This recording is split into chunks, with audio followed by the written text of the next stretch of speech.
வணக்கம் நண்பர்களே. அண்ணாமலை திட்டம் என்ன? அது எப்படி நம்ம ரிவீல் பண்ண போறோம்? இது அண்ணாமலை திட்டம் மட்டும் இல்லைங்க. அமித்ஷா திட்டமும் தான், மோடியின் திட்டமும் தான். அது ஒரு நீண்டகால திட்டம். அதை சரியா நம்ம புரிஞ்சுக்க வேண்டிய நிலைமையில் இருக்கிறோம். அண்ணாமலை தமிழக பாஜக தலைவரா நியமிக்கப்பட்டார்ல 2021. அப்ப என்ன ஒரு பெரிய பாஜக தலைவரா? அப்போதான் ஒரு வருஷம் முன்னாலதான் பாஜக வந்து சேர்ந்து இருந்தாரு. அது கூட ரஜினி ஒரு கட்சி ஆரம்பிப்பாரா இல்லையா அப்படிங்கிற ஒரு எண்ணத்துல இருந்தபோது அவர் பக்கமே இருக்கலாம்னு நினைச்சவர் பாஜக வந்தாரு. தமிழக பாஜக தலைவராயிட்டாரு. பாஜக நிறைய பேருக்கு யாருன்னு தெரியாது. இருந்தாலும் ஒரு திட்டத்தோட தான் அவரை தமிழக பாஜக தலைவரா கட்சி மேலிடம் நியமிச்சது. மோடி நியமிச்சாரு, அமித்ஷா நியமிச்சாரு. இந்த சமயத்துல இப்ப இருக்கிற நிலைமையில அமித்ஷா மிகப்பெரிய திட்டங்களை வச்சிருக்கிறாரு, மோடி மிகப்பெரிய திட்டங்களை வச்சிருக்கிறாரு, அண்ணாமலை அதை விட பெரிய திட்டமா வச்சிருக்கிறாரு. தமிழகத்தை பொறுத்த வரைக்கும் ரொம்ப பெரிய தலைவர் அண்ணாமலை இருக்காரு நினைக்கிறாரு. ஏன்னா இதுவரைக்கும் வந்த தமிழக பாஜக தலைவர்கள்ல ரொம்ப டைனமாக்க இருந்தவர் அண்ணாமலை தான். ஏன்னா தமிழக பாஜக தலைவர்கள் பல பேரை நான் பேட்டி எடுத்திருக்கிறேன். இருந்தாலும் அவர்கள் எல்லாம் மிக திறமையானவர்கள் தான், அருமையா பேசக்கூடியவங்க, நல்ல அரசியல் ஞானம் கொண்டவங்க. ஆனா வெளியே கடுமையா பேசி சர்ச்சையை ஏற்படுத்தி ஒரு லைம் லைட்லயே ஒளியிலேயே இருந்தவர் அண்ணாமலை. அந்த வகையில் அவர் வந்த பிறகு கட்சி நல்லா வளர்ந்தது இல்லைன்னு சொல்ல முடியாது. ஆனா ஏதோ ஒரு காரணத்தினால அவரை நீக்கிட்டு அவருக்கு கல்தா கொடுத்துட்டு நைனா நாகேந்திரனை கொண்டு வந்தாங்க. இது என்ன காரணம் அப்படின்னா, கொங்கு மண்டலம் தான் மிக முக்கியமான ஒரு தளம் பாஜகவுக்கு. அந்த பகுதியில் இருந்துதான் 2 முறை எம்பிக்கள் தேர்ந்தெடுக்கப்பட்டாங்க. 1998, 99. கோவையில் இருந்து திரு சி.பி. ராதாகிருஷ்ணன் வருங்கால குடியரசு துணைத் தலைவர் 2 முறை எம்பியாக தேர்ந்தெடுக்கப்பட்டார். ஆகையில பாஜகவுக்கு அந்த மண்டலத்தின் மேல தனி கண்ணு இருக்கு. தமிழ்நாடு முழுக்க கண்ணு இருக்குங்க. அந்த கண்ணை வச்சுட்டு தான் இப்ப நிறைய காய்களை நகர்த்திட்டு இருக்காங்க. அதை பத்தி பிறகு பேசுவோம். ஓபிஎஸ்சி டிடிவி காயெல்லாம் எப்படி நகர்த்துச்சு அதை பிறகு பேசுவோம். இதுல என்னன்னா கொங்கு மண்டலத்துல நல்லா வளரணும் அப்படின்னு பாஜக நினைக்கிறது. அது அடிப்படையிலேயே அதிமுகவுடைய மிகப்பெரிய கோட்டை. அந்த கோட்டையில எப்படி ஓட்ட போடுறது அப்படின்னு பாஜக நினைக்குது. அதுக்கப்புறம் எடப்பாடி பழனிசாமி வந்த பிறகு அது ரொம்ப பெரிய கோட்டை ஆகி போச்சு. இருந்தா என்ன, கொஞ்சம் செக்கு வைப்போம் அப்படின்னு தான் அண்ணாமலையை அந்த இடத்துல அந்த பகுதியிலிருந்து எடுத்து வந்து தமிழக பாஜக தலைவராகினாங்க. அவர் ஆக்கின பிறகு சும்மா இல்ல, டெய்லி ஒரு பிரஸ் மீட்டு ஒரு அறிக்கைன்னு கொடுத்து அப்போ நம்ம இப்ப இருக்கிற திமுக அரசை கடுமையா விமர்சிச்சாரு, ஆட்டங்கான வச்சாருன்னு தான் சொல்லணும். ஆனா போக போக என்ன பண்ணாரு, அதிமுக விமர்சிக்க ஆரம்பிச்சாரு, ஜெயலலிதா, எம்ஜிஆர், அண்ணாதுரை எல்லாத்தையும் விமர்சிக்க ஆரம்பிச்சிட்டாரு. அது மட்டும் இல்லாம எடப்பாடியும் கொஞ்சம் பதம் பார்க்க ஆரம்பிச்சிட்டாரு. எடப்பாடி அந்த பகுதியில அண்ணாமலை ரொம்ப பெருசா வளர்றத விரும்பல. யாரு தாங்க விரும்புவாங்க? அவர் ஒரு தன்னிகர் இல்லாத தலைவரா அந்த பகுதியில் இருக்கணும்னு நினைக்கிறவரு அண்ணாமலை வளர்றத விரும்புவாரா என்ன? அந்த சமயத்தில் தான் அண்ணாமலை போக்கு காட்டி அண்ணாமலை மீது குற்றம் சுமத்தி அவரு அதிமுகவை இழிவுபடுத்துறாரு அப்படின்னு சொல்லி பாஜக உறவை எடப்பாடி துடிச்சாரு. அதிமுக துடிச்சது. 2024 தேர்தலை சந்திச்சாங்க. ரொம்ப பெரிய வெற்றியே வரல. இந்த சமயத்துல மறுபடியும் அந்த பகுதியில ஜெயிக்கணும், தமிழகத்துல வெல்லணும் அப்படின்னு அதிமுக பாஜக கூட்டணி உருவாகணும் அப்படின்னு அமித்ஷா, மோடி இவங்க எல்லாம் நினைச்சு மறுபடியும் எடப்பாடி பழனிசாமி வாங்க அப்படின்னு சொல்லி கூட்டணி அமைச்சாங்க. கூட்டணி அமைச்சதுக்கு முக்கியமான காரணம் எடப்பாடி பழனிசாமி அண்ணாமலை நீக்குங்கன்னு சொன்னது. அண்ணாமலைக்கு கல்தா கொடுத்துட்டு எடப்பாடி கூட்டு வந்தாங்க. அண்ணாமலை அப்படின்லாம் ஈஸியா அடங்குறவர் இல்லைங்க. இப்போ கூட பாஜக தலைவர் மாதிரி தான் செயல்படுறாரு. நம்ம நைனா நாகேந்திரன் கூட்டு வந்தாங்க. எது கூட்டு வந்தாங்க? அவரு தென்பகுதியை சேர்ந்தவர், முக்கருத்த சமூகத்தை சேர்ந்தவர். வந்தார்னா அவர் ஒரு மிகப்பெரிய ஆட்டம் போட்டு அப்படியே ஒரு பெரிய சர்ச்சையை ஏற்படுத்தி எங்கேயோ கொண்டு போக நினைச்சேன். ஆனா அதெல்லாம் ஒண்ணுமே பண்ணலையே. அவரு பேசவே மாட்டேங்கிறாருங்க. கூட்டத்துக்கு கூட்டம் 2 பாட்டை பாடிறாரு. பிரஸ் மீட்டை வச்சா கெஞ்சற மாதிரி பேசுறாரு. அதிமுககாரங்க முன்னாள் அமைச்சர் ஜெயக்குமார் இவர் கண்ணத்தை தட்டி விளையாடலாம் விடுறாருங்க.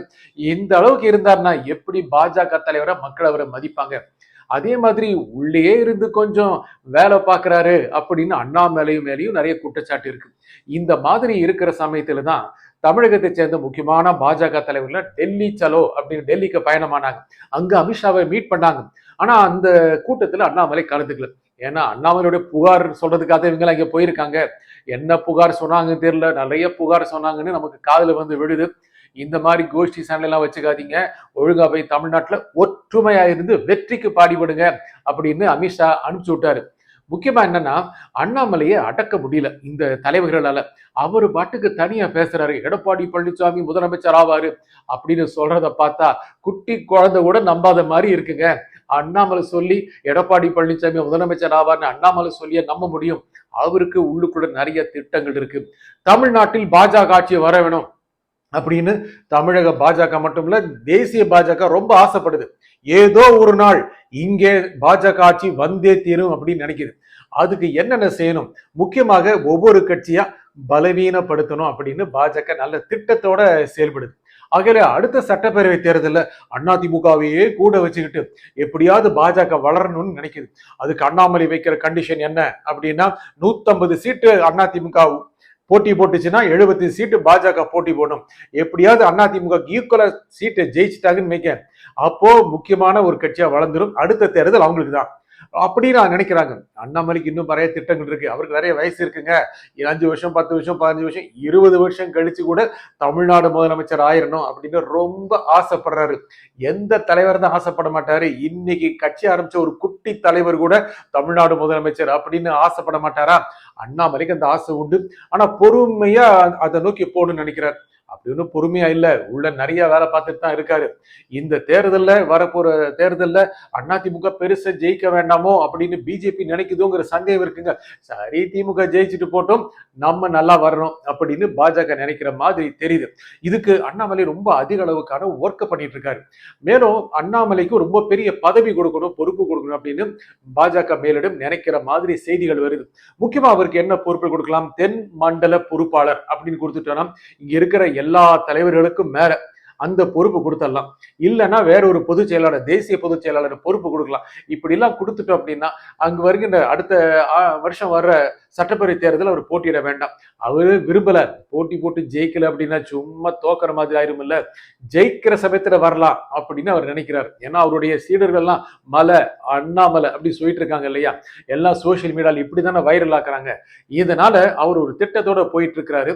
ஆகையால அவருடைய திட்டப்படி பாஜக மேலிடமும் வருமோங்கிற சந்தேகம் வருது. ஆனா அப்படியும் அவங்க ரிஸ்க் எடுக்க மாட்டாங்க. ஏன்னா அடுத்த தேர்தலில் ஜெயிச்சாகணும். சரி, திமுக ஜெயிச்சா ஜெயிச்சுட்டு போகுது, எதிர்கட்சியெல்லாம் பிரிஞ்சு நின்றுதான் பாஜக வளர்ந்ததுன்னா குட்டி குட்டியா இருக்க கட்சியெல்லாம் சேர்த்துட்டு ஒரு பெரிய கட்சியா வளரலாம். அதுக்கு ஒருவேளை திமுகவுடைய வாக்கு குறைஞ்சு சீட்டுகளும் குறைஞ்சது அப்படின்னா எப்படி திமுகக்குள்ளே ஏதாவது கலவரம் ஏற்படலாம், கலகம் ஏற்படுத்தலாம் அப்படின்னு தான் பாஜக நினைக்கும். இந்த மாதிரி லாங் டைம் பிளான்ஸ் எல்லாம் இருக்கிறதுனால அண்ணாமலை ஒரு முக்கியமான பகடைக்காயாக பாஜக மேலிடம் பயன்படுத்துது. அண்ணாமலை தன்னை பகடைக்காயா தான் பயன்படுத்துறாரு. ஏன்னா இந்த வருகின்ற தேர்தல் எல்லாமே சரியான கணக்கு போட்டு பாஜக வளர்றதுக்கான பேஸ போட்டுட்டோம் அப்படின்னா ஒரு முக்கியமான வளர்ற தலைவரா அவர் ஆயிடுவார். இப்போ ஒரு முக்கியமான தலைவர் தான். அவர் பேசினா கடுமையா வைரல் ஆகுது இல்ல, அந்த மாதிரி எந்த தலைவர் பேசினா வைரல் ஆகிருங்க. அருமையா பேசக்கூடியவங்க, அப்படியே புள்ளி பேரோட பேசக்கூடியவங்க, அந்த மண்டலத்தை சேர்ந்த வானதியே நல்ல தலைவர் தான். ஆனா ஒரு ட்ரெடிஷனல் பொலிட்டிஷியனா இருக்காங்க, இவர் ஒரு மாடர்ன் பொலிட்டிஷியனா இருக்கிறார். ஒரு நவீன ஒரு அரசியல்வாதியாக அண்ணாமலை வெளியே வந்துட்டார். அவர் என்னதான் பதவியை பறிச்சு உட்கார வச்சாலும் ஒரு பிரஸ் பார்த்தார் அப்படின்னா உடனே அடுத்த நாள் பெரிய தலைப்புச் செய்தி ஆயிருது. இந்த மாதிரி நிலைமையில வச்சுக்கிட்டு எப்படியும் ஒரு மிகப்பெரிய வெற்றியை பெறணும், எதிர்காலத்துல தமிழக முதலமைச்சர் ஆகணும் அப்படிங்கிறது அண்ணாமலையுடைய திட்டம். பாஜக ஆட்சி புரியணும் அப்படின்னு தேசிய பாஜகவுடைய திட்டம். இந்த 2 திட்டமும் ரயிலோட இருப்பு பாதை வரை ஒன்னா போச்சுன்னா என்ன ஆகுன்னு சொல்ல முடியாது. இந்த நீண்ட திட்டத்துல ஒரு பகுதியா தான் இப்போ ஒவ்வொருத்தரா போயிட்டு இருக்காங்க. பாஜக அதிமுக கூட்டணியிலிருந்து முதல்ல ஓபிஎஸ் முன்னாள் முதலமைச்சர், அவர் முதல்ல என்ன பண்ணாரு, தேசிய ஜனநாயக கூட்டணியிலிருந்து போறாங்க அப்படின்ட்டாரு. அப்புறம் டிடிவி நாங்க பொறுமையா இருக்கோம்னு நினைச்சவர் அவரும் கிளம்பிட்டாரு. இப்படியே கிளம்புனா யாருக்குங்க இழப்பு? அதிமுக பாஜகவுக்கு பெரிய இழப்பு இல்லையா? இதெல்லாம் என்ன பெரிய இழப்பு, ரொம்ப இழப்பாக போறவரு எடப்பாடி பழனிசாமி தான் அப்படின்னு பாஜக காரங்க சில பேர் ரொம்ப உள்ளூர் மகிழ்ச்சியா தான் இருக்காங்க. ஏன்னா எடப்பாடி பழனிசாமி தான் முதலமைச்சர் ஆகணும், இல்ல தமிழகத்துல தமிழிசை வானதி அண்ணாமலைக்கு அடுத்த வருஷமே முதலமைச்சர் ஆகணுமா? இல்ல தானே. ஆகையால ஒவ்வொரு சிறகா இறகா வெட்டி வெட்டி அனுப்பிச்சாச்சு அப்படின்னு வைங்க. அப்புறம் ஒரு சமயத்துல நேரே அதிமுக வந்து பாஜக தாங்க இடம் நிறைய இருக்கு, நீங்க வச்சுங்க போட்டி போடுங்க அப்படின்னு சொல்லிடுவாங்கல்ல. அந்த மாதிரி திட்டம் நிறைய இருக்குங்க. இந்த திட்டத்தெல்லாம் வச்சுக்கிட்டு தான் மெதுவா காய்களை நகர்த்துறதும் சிறகுகளை வெட்டுறதும் இதெல்லாம் நிறைய நடந்துட்டு இருக்கு. அவங்களும் ஒரு நல்ல எதிர்காலத்தை நோக்கி தான் இருக்காங்க. டிடிவி தினகரன் அப்படிலாம் ஒண்ணு இல்ல, எப்படியும் ஒரு நாள் அதிமுகவின் தலைவராகணும் அவனு அவரு போயிட்டு இருக்காரு. போகட்டும், அதிமுக தலைவர் ஆகட்டும் அப்படின்னு பாஜகவும் நினைக்குது. குட்டி குட்டியா பிரிஞ்ச அதிமுக நல்லது தானே. இப்படி நிறைய திட்டங்களோடு இருக்காங்க. அண்ணாமலைக்கு ஒரு மிகப்பெரிய திட்டம் இருக்கு. திமுக தவிர மற்ற கட்சிகள்லாம் சின்ன சின்னதா ஆயிடுச்சு அப்படின்னா நிச்சயம் எதிர்காலத்துல மிகப்பெரிய பதவி வந்துடும் அப்படின்னு நினைக்கிறாரு. பாஜக அதான் நினைக்குது. இந்த திட்டம் எல்லாம் செயல்படுமா அப்படின்னு அடுத்த சில மாதங்கள்ல தெரியும், ஏன் சில வருஷம் கூட ஆகலாம். நன்றி, வணக்கம்.